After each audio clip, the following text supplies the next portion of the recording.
Bonjour, bonjour et bienvenue encore à tous qui nous rejoignent pour cette nouvelle conférence de la troisième édition des Assises nationales du logement et de la mixité urbaine.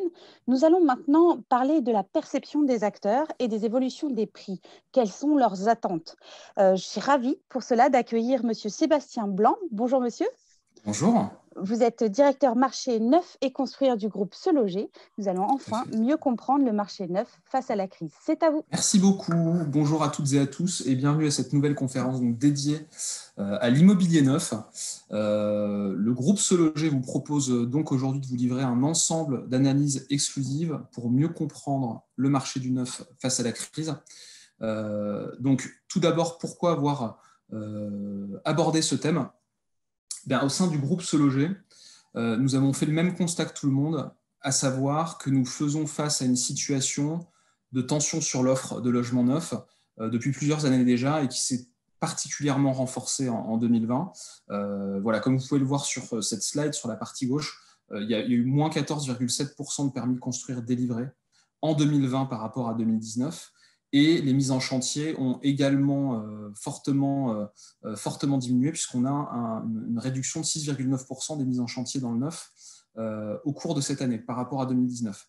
Alors la problématique, c'est que vous avez finalement eu plus de mises en chantier que de permis de construire délivrés au cours de cette année. Donc forcément, les premiers mois de 2021 vont être aussi relativement compliqués sur les stocks de logements neufs. Forcément, c'est une conséquence directe. Donc, il faut s'attendre à avoir des stocks de logements neufs qui vont continuer à baisser sur les premiers mois de l'année 2021.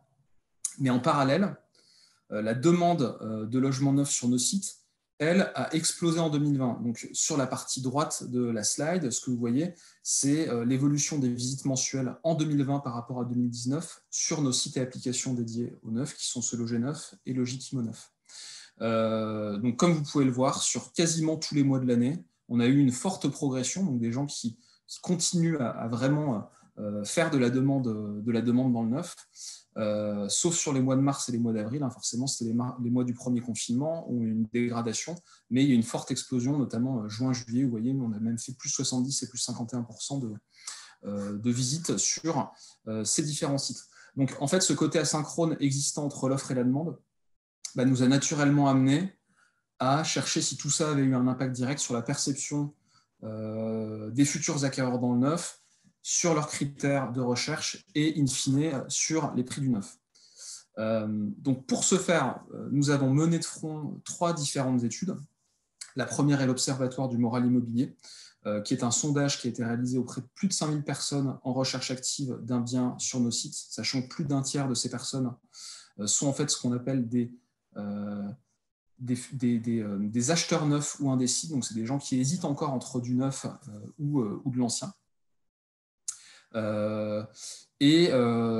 L'objectif, c'était donc de cerner leurs envies et leurs intentions sur leurs projets futurs, donc à savoir s'ils recherchent plutôt des appartements ou des maisons, des choses avec extérieur ou sans extérieur, des pièces supplémentaires, voir s'il y a des phénomènes de périurbanisation qui peuvent se dégager de tout ça. Ensuite, on a mené aussi en parallèle des analyses sur notre audience pour pouvoir quantifier ces intentions exprimées par nos utilisateurs au sein de ce sondage en données réelles de recherche. Donc, est-ce que ça se retranscrivait vraiment? Et enfin, on a mené ce qu'on appelle donc, le baromètre des prix du neuf, Se Loger, afin de comprendre l'évolution des prix du neuf au cours de cette période qui est quand même plutôt mouvementée sur l'ensemble de ces éléments. Donc, je vous propose de rentrer immédiatement dans les premiers résultats issus de notre observatoire du moral immobilier, en vous donnant le profil général des personnes qui recherchent dans le neuf. Donc là, ici, ce que je vais faire tout au long de la présentation, je ferai des focus sur ce qu'on appelle les acheteurs neufs ou indécis. Donc, en l'occurrence, ces acheteurs neufs ou indécis, pour 70% d'entre eux, ils n'ont pas encore arrêté leur choix entre du neuf ou de l'ancien, et 30% d'entre eux sont des gens qui ne recherchent déjà plus que dans le neuf. Ce sont des gens qui recherchent plutôt une maison, pour 42% d'entre eux. 29% veulent acheter un appartement. Et il faut savoir que la proportion des personnes qui veulent acheter une maison évolue, parce que lorsqu'on leur avait posé une première fois cette question, c'était en mai de l'année 2020, il n'était que 37% à dire « je veux acheter une maison ». Donc on a vraiment une tendance de fond déjà qui se dégage, des gens qui recherchent de plus en plus des maisons. Ensuite, dans le neuf, les primo-accédants sont plutôt surreprésentés. Vous voyez que 48% des futurs acheteurs neufs ou indécis sont des primo-accédants. 55% même pour ceux qui ont déjà prévu de s'orienter vers du neuf, alors qu'ils ne représentent que 40% des futurs acheteurs dans l'ancien. Ensuite, le deuxième enseignement majeur de ce sondage concerne l'évolution des critères de recherche des personnes qui cherchent dans le neuf. Là, vous voyez qu'on a posé la question aux personnes qui recherchent dans le neuf et qui sont concernées par le télétravail, donc c'est la majorité des gens qui ont été interrogés. Là, on voit que 60% des gens seront vigilants à l'accès Internet ou à la fibre. Ce chiffre évolue par rapport à mai, plus 7 points. 33% désormais, donc plus 10 points par rapport à mai. Donc là, c'est une très forte évolution. Recherche des surfaces qui sont plus importantes également. 22% sont prêts à faire un compromis sur la localisation du bien. Et finalement, 12% seulement relativisent le besoin d'avoir des transports en commun à proximité. Et c'est un chiffre qui est en diminution.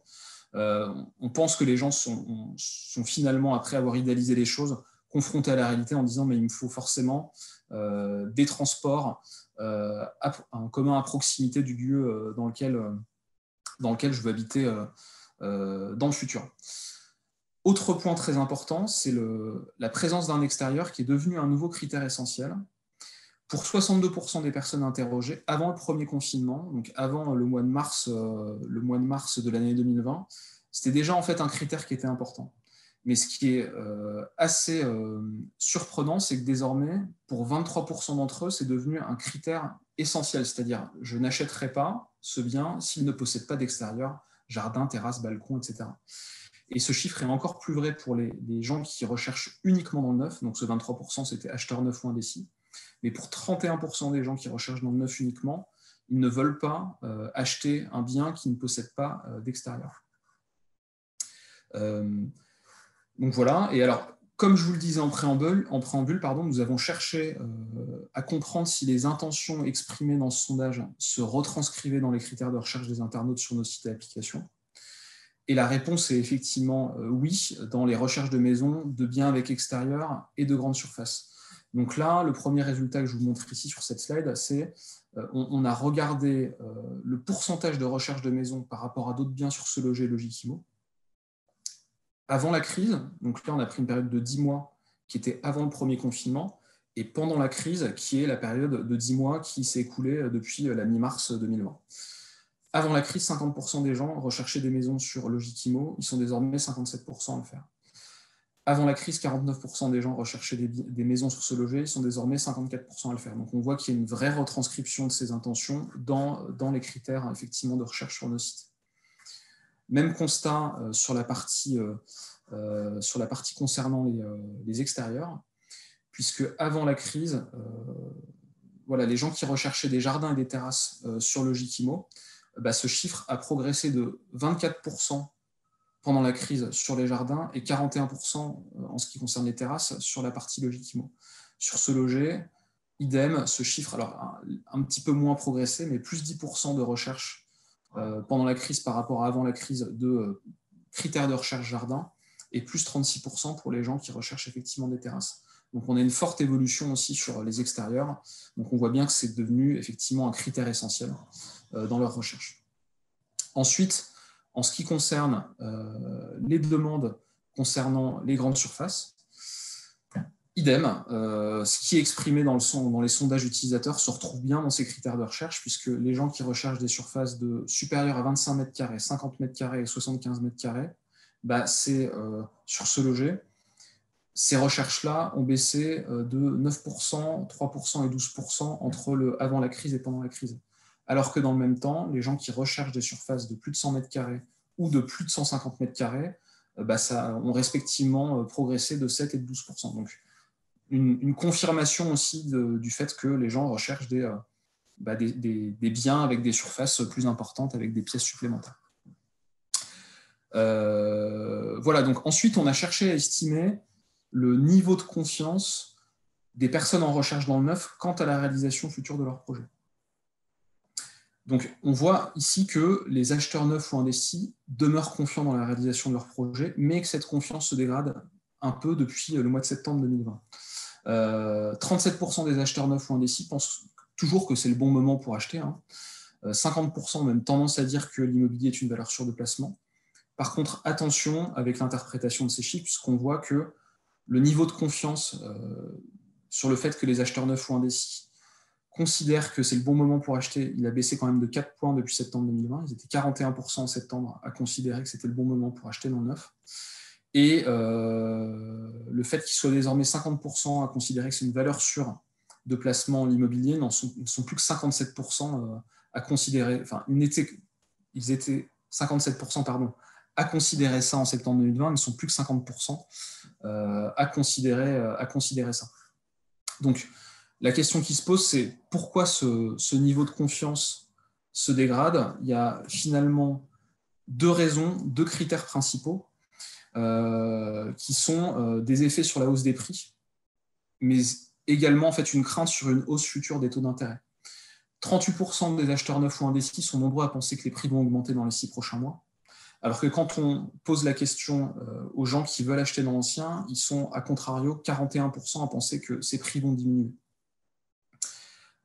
Sur la partie taux d'intérêt, 54% des acheteurs neufs ou indécis futurs s'attendent à ce que les taux d'intérêt augmentent dans les 6 prochains mois, alors que 37% pensent qu'ils vont rester stables. Donc tout ça, en fait, c'est vraiment les deux principaux critères, les deux principaux effets qui amènent une dégradation de leur confiance face à leur projet immobilier. Donc, on voit ensuite, par rapport au fameux baromètre des prix du neuf du groupe Se Loger, là je vous livre la dernière version qu'on vient de sortir, qu'on peut donner raison aux personnes interrogées sur les prix du neuf. Par contre, on ne peut pas leur donner raison sur les taux d'intérêt, parce qu'on voit que les taux d'intérêt, pour le moment, n'ont pas du tout tendance à augmenter. Sur les prix du neuf, on a mené, effectivement, on voit que les prix du neuf continuent à progresser sur la deuxième partie de l'année 2020, puisqu'il s'agit ici d'une analyse qui est réalisée sur plus de 115 000 annonces de biens neufs diffusés sur Se Loger Neuf au cours du second semestre de l'année 2020. Et on voit que les prix ont progressé de 5,2% dans le neuf par rapport au second semestre 2019.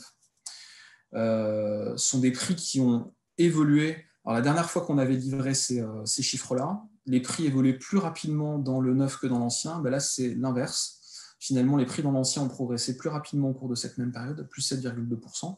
Mais malgré tout, la hausse des prix demeure soutenue, plus 5,2%. C'est quand même un chiffre assez important sur les prix du neuf. Donc, on atteint un prix moyen en mètre carré dans le neuf sur cette période qui est quasiment de 5 000 €, 4 898 € pour être précis. Et on voit qu'il y a 6 principales régions qui ont tiré effectivement ces prix dans le neuf pour avoir une dynamique un petit peu régionale, qui sont la Bretagne pour plus 11%, l'Île-de-France, le Centre-Val-de-Loire et l'Occitanie pour plus 7%, et le Grand Est et l'Auvergne-Rhône-Alpes pour plus 6%.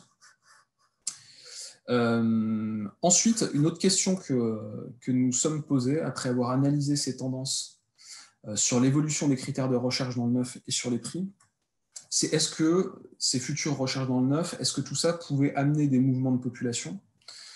Alors la réponse n'est pas principalement, mais oui en partie pour les futurs acquéreurs dans le neuf qui vivent actuellement en Île-de-France ou dans le quart nord-est de la France. Alors là ici vous avez un tableau à double entrée, la lecture elle est assez simple, vous avez de façon horizontale les régions actuelles d'habitation où situent les gens qui veulent acheter dans le neuf, donc Île-de-France, Nord-Est, Nord-Ouest, Sud-Est ou Sud-Ouest, et de façon verticale, c'est les régions dans lesquelles ils envisagent leur futur projet. Donc vous voyez que les gens qui habitent dans le Nord-Ouest, dans le Sud-Est ou dans le Sud-Ouest, à 92 ou 93% disent mon futur projet dans le neuf sera dans ma région actuelle d'habitation. A contrario, les gens qui sont actuellement en Île-de-France ou dans le Nord-Est n'envisagent un projet dans le neuf que pour 83 à 87% d'entre eux dans leur région actuelle, et donc envisagent de changer de région. Et les deux principales régions en fait, qui sont pourvoyeuses d'habitants provenant d'Île-de-France et du Nord-Est sont le Nord-Ouest et le Sud-Est, qui viennent prendre quasiment 12% en fait, des projets des Franciliens et 9% des projets de personnes qui cherchent dans le neuf et qui vivent actuellement dans le quart nord-est de la France. Donc voilà, donc c'est un enseignement assez intéressant de voir que finalement vous avez des dynamiques régionales qui sont assez différentes selon les régions. Et ensuite, une autre question que nous sommes posées, c'est Et face en fait aux différents confinements, on a souvent entendu parler dans les médias d'exode urbain, de gens qui voulaient absolument quitter Paris ou les grandes villes de France. Donc on a cherché à comprendre si c'était réel et si les habitants de ces grandes villes fuyaient effectivement les centres-villes dans le cadre de leurs futurs projets dans le neuf. Donc pour ce faire, en fait, on a mené une analyse sur le site Se Loger Neuf en comparant des périodes avant le premier confinement et après le premier confinement pour les habitants des 10 plus grandes villes françaises en recherche active sur Se Loger Neuf, donc pour les habitants de Paris, Lyon, Marseille, Bordeaux, Toulouse, Nice, Nantes, Strasbourg, Montpellier et Lille. Donc là, en fait, il y a 5 tendances différentes qui se dégagent. La première, c'est les habitants parisiens qui recherchent dans le neuf. Là, on voit très clairement que Paris et les villes en périphérie directe ont perdu en part de recherche parmi ces habitants. Par contre, on a une hausse des villes qui sont périphériques en deuxième ou troisième couronne. Donc les gens s'éloignent. Et, et les gens font de plus en plus de recherches dans le neuf à Nantes et son agglomération. Donc ça nous a, c'est quelque chose qui existait assez peu finalement avant le premier confinement, mais désormais, Nantes et son agglomération concentrent plus de 10% des recherches de Parisiens dans le neuf, ce qui est assez énorme. C'est la deuxième ville la plus recherchée par les Parisiens, c'est Nantes. Lyon, on a à peu près le même phénomène qu'à Paris, à savoir Lyon et les villes en périphérique directe perdent des parts de recherche. Par contre, ce sont les villes éloignées dans la métropole lyonnaise qui gagnent fortement en attractivité. Mais ça ne veut pas dire pour autant que les gens vont quitter la région lyonnaise, ils restent dans la région lyonnaise. Marseille, pas de changement. Les Marseillais continuent à rechercher à Marseille et dans les villes en périphérie directe. Et ils continuent à rechercher aussi dans les grandes villes environnantes qui sont principalement Aix, Nice et Montpellier. À Bordeaux, on a un phénomène un petit peu différent où les Bordelais ont moins recherché à Bordeaux même. Par contre, ils ont continué à rechercher, ils ont même plus recherché dans les villes en périphérie directe de Bordeaux. Et il y a un phénomène un petit peu d'exode interrégional qui s'est fait dans le sud-ouest parce qu'il y a de plus en plus de Bordelais qui recherchent dans le neuf à Toulouse ou dans des villes du sud-ouest de moins de 50 000 habitants comme Bayonne et Anglet par exemple. Et pour les 6 autres grandes villes de France, qui sont Toulouse, Nice, Nantes, Strasbourg, Montpellier et Lille, on a finalement le même schéma pour ces 6 villes, à savoir une baisse des recherches dans la ville qu'on peut appeler la ville centrale, entre 23 et 37% de leur part de visite qui ont baissé, et finalement une hausse dans les villes périphériques. Seul Strasbourg finalement connaît une baisse un peu moins forte sur le centre-ville, avec seulement 13% de part de recherche en moins pour les Strasbourgeois qui recherchent effectivement dans le neuf. Donc cet exode urbain dont on a beaucoup parlé, on voit que dans le neuf, ce n'est pas une réalité. Vous avez quand même de l'exode pour les Parisiens, vous avez en partie uniquement pour la ville de Nantes. Vous avez un exode interrégional pour les Bordelais, mais sinon, on est surtout dans un phénomène de périurbanisation qui s'est finalement beaucoup renforcé. Donc voilà ce que je pouvais vous dire aujourd'hui par rapport aux différentes analyses. Donc ce que je vous propose, c'est qu'en synthèse et pour conclure, quels sont finalement les grands enseignements qu'on peut tirer de ces différentes analyses menées au sein du groupe Se Loger. Donc première chose, on a de futurs acquéreurs qui sont attirés par le neuf, donc pour 30% d'entre eux, mais pas vraiment décidés entre du neuf ou de l'ancien, qui sont plutôt primo-accédants et qui recherchent majoritairement une maison. Deuxième chose, c'est que l'extérieur est devenu un critère essentiel de recherche pour 23% des futurs acheteurs dans le neuf avec l'arrivée de la crise sanitaire. On le constate puisqu'effectivement les recherches de jardins ou terrasses ont fortement progressé sur Se Loger Logikimo. Par ailleurs, la recherche d'une surface plus importante exprimée par nos utilisateurs au cours du premier confinement, elle se confirme aussi dans la progression des recherches de biens de plus de 100 mètres carrés, notamment sur nos sites. Les acheteurs dans le neuf ou indécis demeurent confiants dans la réalisation de leurs projets, mais cette confiance se dégrade, notamment à cause d'une hausse des prix du neuf et aussi d'une crainte par rapport à des taux d'intérêt qui pourraient augmenter selon eux. Donc voilà, comme je vous l'ai dit, ces craintes s'avèrent fondées en tout cas sur la partie prix du neuf, puisqu'on a eu une augmentation de 5,2% des prix du neuf sur le S2 2020 par rapport à 2019.